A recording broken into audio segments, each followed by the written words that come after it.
Okay, so today we're going to go over some basics of the tracker. We're going to go over a little bit more about trackers and how to view assessments from trackers and how to push them to your student portal if your school has a student portal, and some more basic functions of trackers. In a later video, we're going to go into trackers more in depth, so we're going to talk about how to enter scores by hand, how to use a performance grader, how to enter raw scores, how to use Bubblesheet, and how to use the GradeCam in the advanced video. Okay, so we already learned how to add a tracker. So let's go over what your tracker is going to look like. So it's going to have all of your standards that you have on your tracker. And it's also going to tell you how many assessments you have in that standard. So let's look at what options we have for each standard. So if we look at the drop-down box for each standard, if we hover over it, it'll give us a description of the standard. So it'll tell us what specifically is in that standard. Then you have the option to assess, view standard, notes, resource pin, set as power standard, calendar, and substandard. So if we click on assess, it's going to show us the assessments that cover that standard. So you can see in here that our theater semester 1 final is going to cover that standard, and our expressive and interpreted art in various cultures is going to give us that standard as well. If they had grades in here, it would show you their grades for that as well. And then on the bottom, it would tell you based on what you set your mastery percentages at, which we'll talk about when we set up assessments. It'll show you how many students are in each category. Okay, so let's go back to our tracker.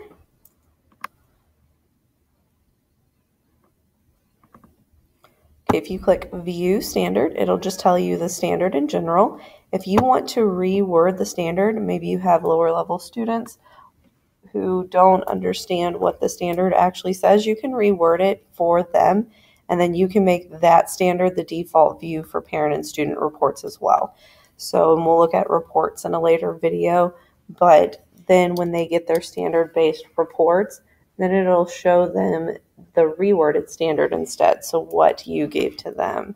You can also do notes, so you can type anything you want to in the notes section. You can put links to other resources. You can add I can standards, I can statements to it, so any notes that you have on that standard, you can put in there as well. The last one is resource pins. So this is resource pins we'll go over a little bit more in a later video, but it's kind of like Pinterest where you can pin different resources to it, and then you can add those resources directly to that standard. So maybe there's a really good activity that works really well for that standard, you can pin it to them. Okay, the next section is resource pins. We kind of went over that already. Next thing you can do is set as a power standard.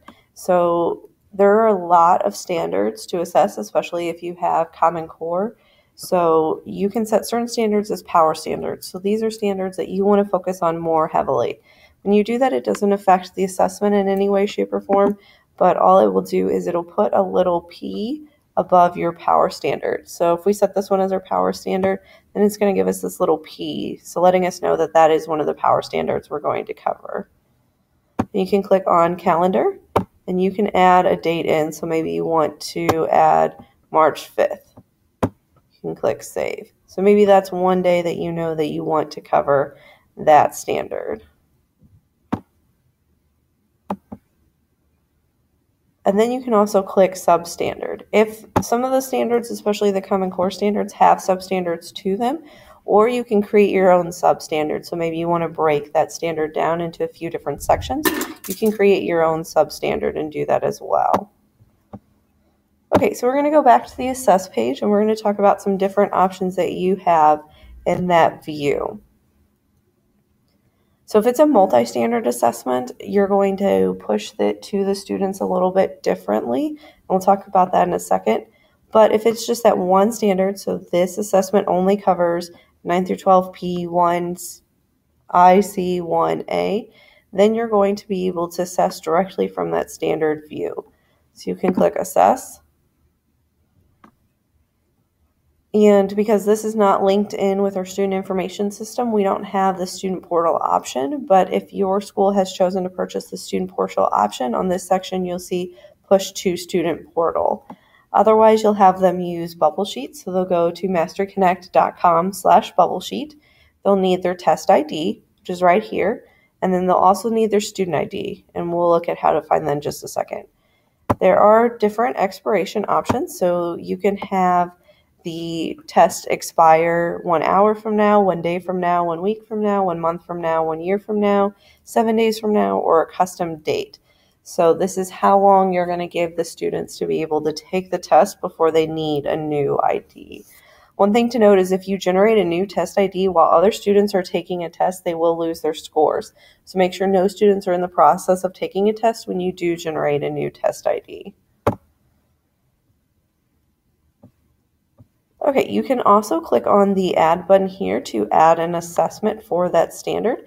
We'll talk about how to add assessments in a later video. Okay, also in this section, you can click Answer Key. So you can look at the test and look at the answer key for that test. So this test is just a rubric, and we'll go over the different types of tests when we go over assessments. So there's no ABC answers, but if there was, it would tell you what the answers are on here. Also, if you messed up the answer sheet, you can easily rescan the answer key directly from here. Okay, next option is reports, and we'll go over reports in a later video. You can also print the bubble sheets. So if every student does not have a computer, you can print the bubble sheets. So instead of going to masteryconnect.com/Bubblesheet, you'll print the test for them and then print the bubble sheet for the test. And it will assign them their student ID already. It'll put the assessment name on it already, and it'll put the teacher name on it already. So that way all you have to do is hand them this. It's kind of like a Scantron where it'll directly do it. And we'll talk about how to scan these in from the GradeCam in the advanced video. So if you hand them this bubble sheet, it's just like them answering on Scantron, except you'll upload their answers through the GradeCam, which we'll talk about later. Okay, the next section is print student scores. So this section will just show them what their answer was and what their score was. And you can also have it show the correct answer for each missed question or not. So if you want them to retake it later, which we'll talk about how students can retake an assessment in the advanced video, because it's not the easiest thing in the entire world for them to be able to do. So if they want to retake it later, you don't want to show them the correct answer, or you want to have them retake it on paper or talk through it with you so you can update their grade, then unclick the show correct answer. And then you'll just click print. Okay, next one is Performance Grader, which we're going to go into in the advanced video, as well as scan scores, export to Excel. We're going to go over all of those options in the advanced tracker video. Okay, so next one is notes. So this is any notes you have about that assessment. So you can say, this is the day I gave it on. I noticed that students miss this question a lot, and I think next year I need to cover this more, or I definitely need to cover this with the students before we move on to the next unit, or any notes that you have about that assessment.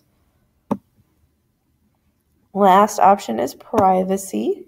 And you'll note all of these options are also available up here. So once you click on any of those tabs, then you can get to this screen and it will pull up all those same options for you.